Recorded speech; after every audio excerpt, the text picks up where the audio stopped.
Théo, comme nous l'appelions affectivement,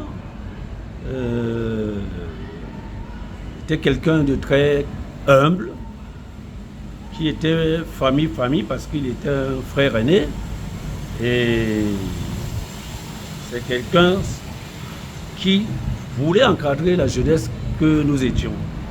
Théo arrive, je crois, 2 ou 3 ans avant moi dans le Caïman. Et quand j'arrive en tant que joueur, donc c'est une génération qui était avant moi, avant la nôtre. Certainement celle des Bekombo, les Guadé, les Gianni et autres. Ils étaient nombreux, le King et Djibril, les Doumé France. Voilà un peu les gens qu'il a retrouvés dans le Caïman. Et c'était dans les années 71, 72. Et quand j'arrive en 73, je le retrouve donc. Et je crois fermement que c'est lui qui fait venir Mout et Philippe, qui était un de ses frères, jeune frère aussi, dans Bafia Football Club. C'est lui qui l'amène aussi dans le Caïman. Donc voilà cette génération que je retrouve. Il a joué, il a été défenseur, donc très fort à son poste de défenseur.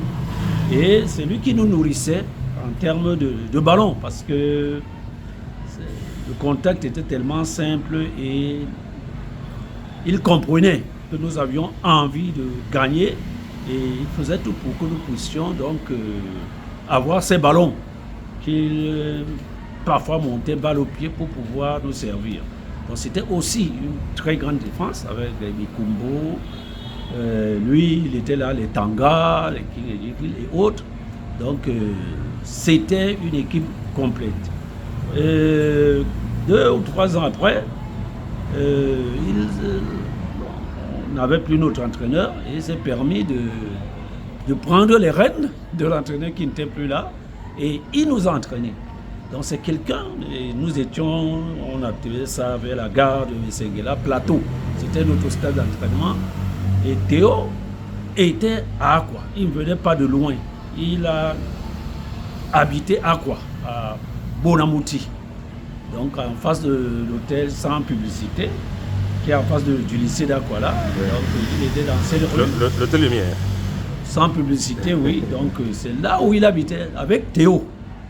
Théo et Mouté Philippe. Lui, Théo et Philippe Mouté, dont on les appelait communément par leur prénom.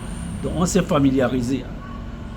Avec Mathieu Samaï, nous étions ensemble parce que je pouvais quitter d'ici Bekombo, de Bonabékombo, Tanga de Bonamti pour que nous nous retrouvions avec ces aînés qui étaient les nôtres. Donc c'est quelqu'un qui nous a énormément marqué. Son départ même nous a fait beaucoup de mal parce que il n'est pas tombé ici au Cameroun, qu'il entraînait déjà quelque part au Congo. Donc c'est là-bas, Congo Zaïre. Voilà donc comment nous avons appris sa mort. Ça nous a fait énormément mal parce que nous n'avons pas vu son corps, on ne lui a pas dit adieu. Le Caïman ne pouvait rien faire parce qu'il est mort de ce côté. Je crois que c'était une épidémie qui ne pouvait pas lui permettre que le corps revienne ici. Et je crois que même Philippe Mouté est parti aussi sans qu'on puisse lui dire adieu. Donc voilà un peu l'homme, le joueur qui était et qui faisait tout. Il était entré dans le Caïman comme un fils d'Aqua. Voilà. Alors, qu'est-ce qui met fin à sa carrière? On parle d'une blessure, c'est l'heure d'un match, d'un entraînement, je ne sais pas. Non, sa carrière ici, c'est vrai, il s'est blessé lors d'un match d'interquartier au Plateau. Et il a donc continué à être entraîneur parce qu'il nous a entraînés étant joueur. Il nous a entraînés étant joueur dans le Caïman. Donc il a continué après sa blessure. Et quand il a voyagé, il s'est expatrié pour le Zaïre. Évidemment,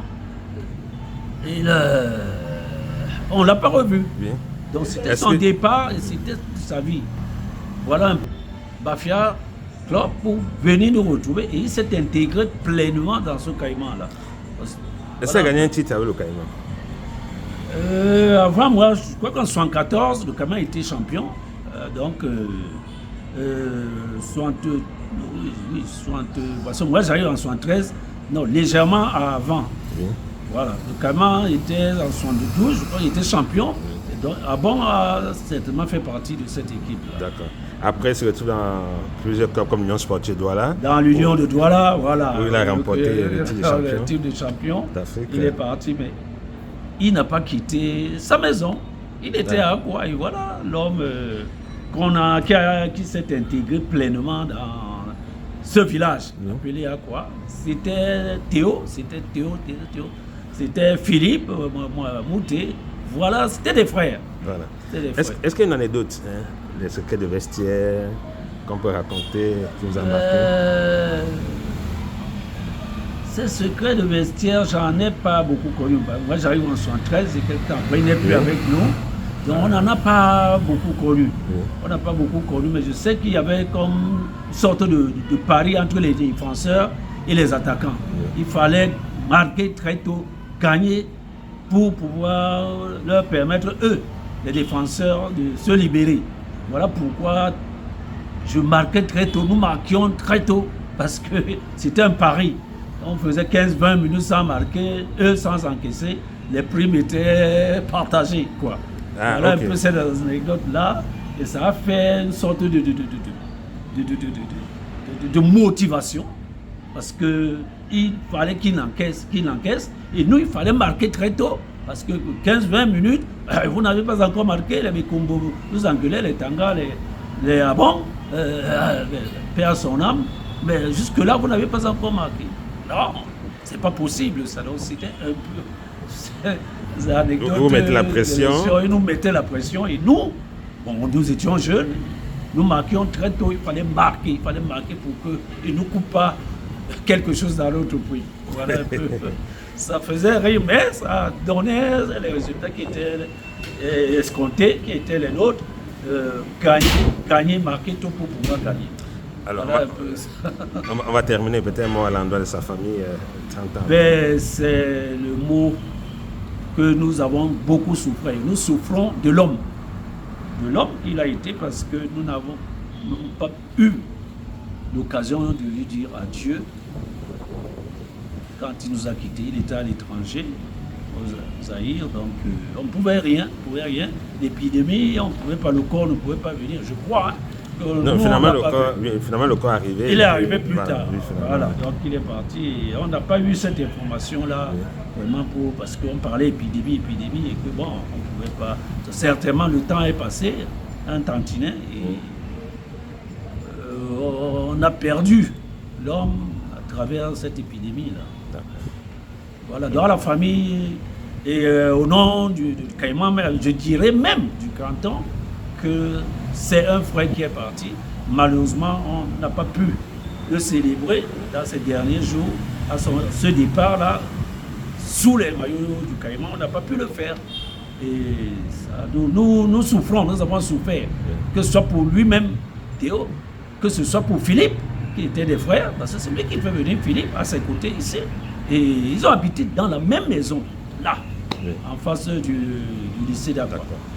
Voilà, c'est un frère qui nous a quittés et que nous n'avons pas pu célébrer son départ pleinement comme il le méritait. Voilà. Bon, on va sortir, on ne va pas revenir tous les jours. Il y a le championnat D2 qui commence donc demain. Caïman joue son premier match lundi.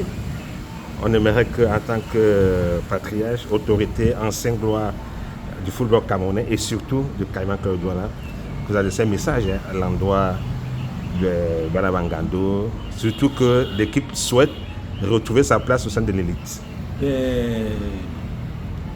Vous le savez autant que moi, qu'on n'a qu'un seul mot, remonter. Et nous avons raté, ça fait déjà 2 saisons. Celle-ci, c'est celle de la montée. Je crois qu'on ne peut plus continuer à nous perdre dans l'oubli, parce que j'appelle ça l'oubli. Vous voyez dans quel stade, heureusement qu'aujourd'hui nous essayons de jouer sur les grands stades, mais hier c'était dans les stades du quartier. Et le Caïman ne mérite pas cela, ni Yoruba, ni les autres. Donc le Caïman veut remonter. Nous avons un staff technique, nous avons une équipe de dirigeants qui est décidée à faire monter le Caïman. Et je crois que le président actuel nous a démontré, hein, avant qu'il ne devienne président, il était déjà à nos côtés. Il nous a démontré qu'il a toute la volonté et toute la dimension pour pouvoir faire monter cette équipe-là. C'est de tout cœur que nous l'accompagnons dans ce projet. C'est un projet qu'il a depuis 2 ou 3 ans et nous avons raté. Je crois qu'on doit croire en ce projet et être derrière lui pleinement tout le canton pour pouvoir faire remonter le Caïman en division supérieure. D'accord, merci.